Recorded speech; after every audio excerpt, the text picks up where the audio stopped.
Marcus Fava Neves, University of Sao Paulo, Brazil. Yep. But you're also very heavily involved with the business world and agroeconomics. Yeah, that's my day-to-day life.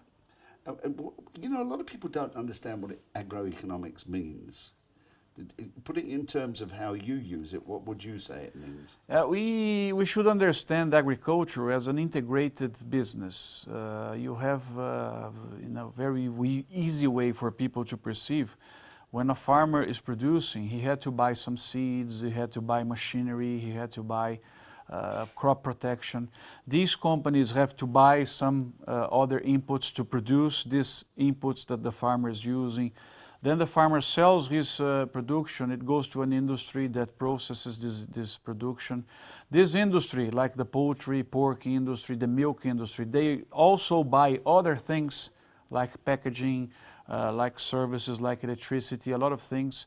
Then this goes to the supermarket, goes to other distribution systems, goes to restaurants, and goes to the final consumer.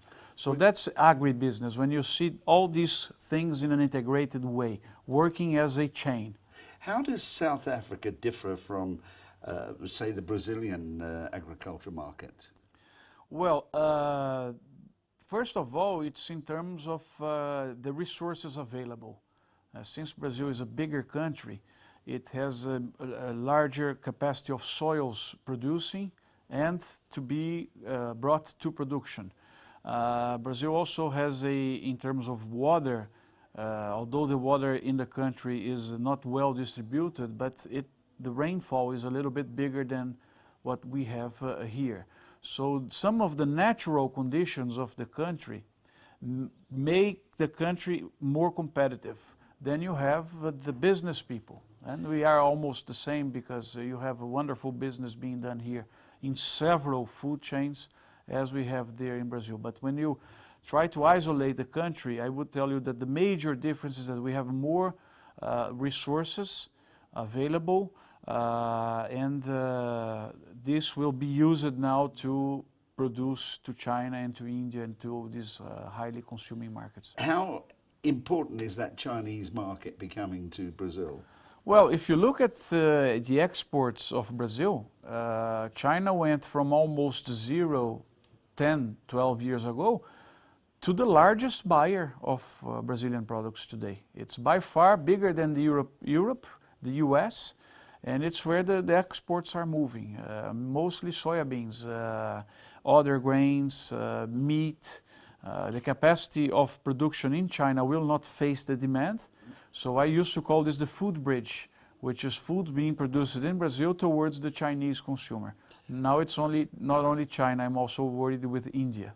How important, and I ask this question with a hidden meaning, are the farming, or is the farming community to the Brazilian government, if we match it with the South African situation? It's the most important, guys. And finally, the government, the Brazilian government recognized this. Brazil as a country, as an export-import nation, is not performing well because our trade balance is going down. Amount of services, amount of travelings that people do outside Brazil, tourism, imports of products. So the trade balance is like around $15 billion surplus and going down. When you separate agribusiness in Brazil, exports $100 billion and imports only $15 billion. So of this surplus of 15, 85 is agribusiness that is supplying. So you can imagine, if you remove agribusiness from Brazil, our trade balance goes from plus 15 to minus 70. And then you have inflation, you have the country will break. How does that compare to South Africa? Are we in similar circumstances? I don't have the exact figures of South Africa, but I see as South Africa, agribusiness in South Africa, mostly what you do in fruits, in grapes, in wine, in grain, as a surplus business. But I should check this better. But when you look at the potential of growth, definitely it's going to be a surplus business. A tenuous question here. As you're well aware, 30% of all imported poultry into South Africa comes from Brazil. Good market for Brazil. But South African farmers are not happy with that. They want a tariff brought in against that. How do you feel? Do you think that is the way it should work if we wish to be part of BRIC? Well, it depends, because if you raise a tariff, there's always positive and negative points. If the positive points are much bigger than the negative ones, then you may ask for a raise of a tariff. Every raise of a tariff, in my opinion, should have a day to start and a day to end, because then the industry knows that they have a oxygen for a 3-4 year agenda to make themselves competitive. Because if not, you keep protecting someone that may not be competitive at the expenses of the consumer. So it's the South African consumer paying for an industry that cannot be competitive in the future. I'm not telling that the poultry industry cannot be competitive. I think it can. It needs a plan. It needs some help from the government, being it logistics, taxes, innovation, sanitary, whatever it makes part of the agenda to be competitive. So that's the major possibility. Look at some countries that raise a barrier and never remove the barrier, like the example of sugar in the US. Sugar, the North Americans are not competitive to produce, but they keep the barrier. So what happens? Coke and all the food industries, they should buy sugar more expensive than the international market, and they send this to the final consumer. So you have the consumer paying for an industry that can't be efficient in the long term. Now, I know it's dear to your heart and you know an awful lot about biofuels. Do you see that as being the time to move now rather than later? It's already late. It's already late to move in, but better today than never. So, or in 5 years from now. I only see benefits when I see biofuels in a country going on. These spread money to farmers, you include people, you generate business, you reduce imports, you improve exports. So this, I come from a region that's traditional in producing biofuels. It's a... Just interrupt you there, but don't you, by making biofuels out of barley, wheat, or whatever you're going to make it from, aren't you interrupting the food chain and less food is supplied by doing that?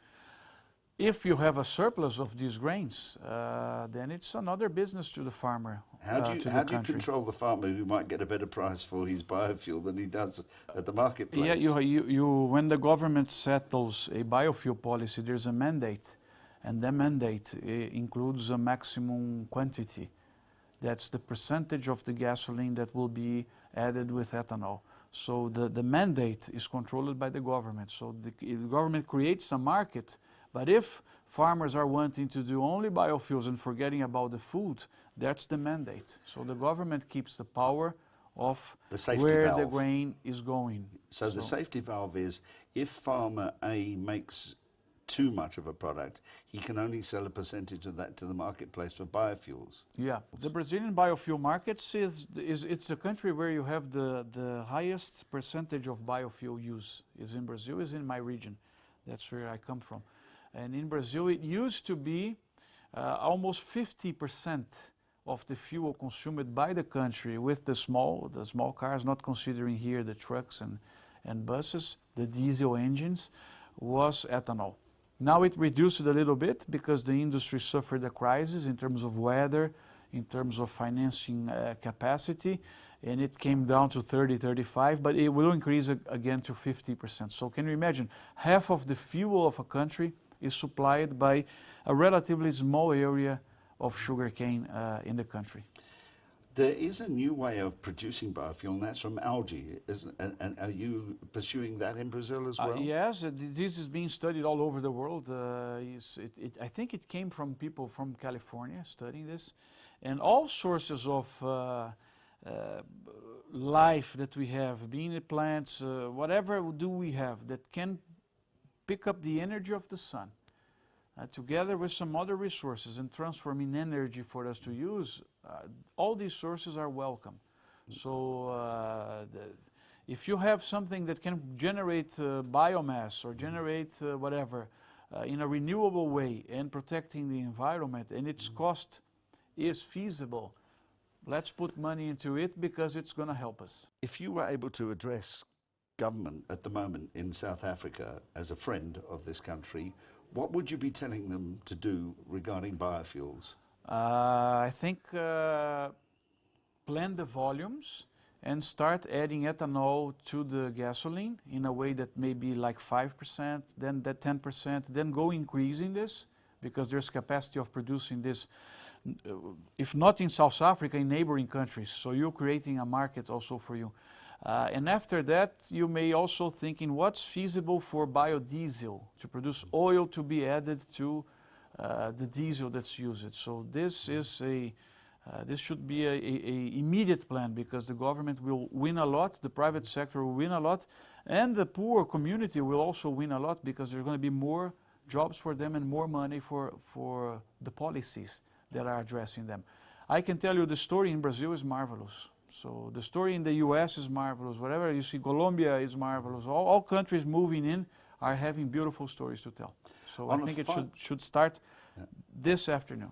On a final note, before I let you go, would you be available to consult with the South African government if they so wished? That's our role as scientists, is to help to improve life in the world. All scientists is working for a better life. So we have these ideas, they're all written. I wrote a paper 2 years ago, an article telling about the benefits of biofuels for Africa, for South Africa. So it's there, so we're always available. Marcus Fava Neves, thank you very much. My pleasure. Thank you.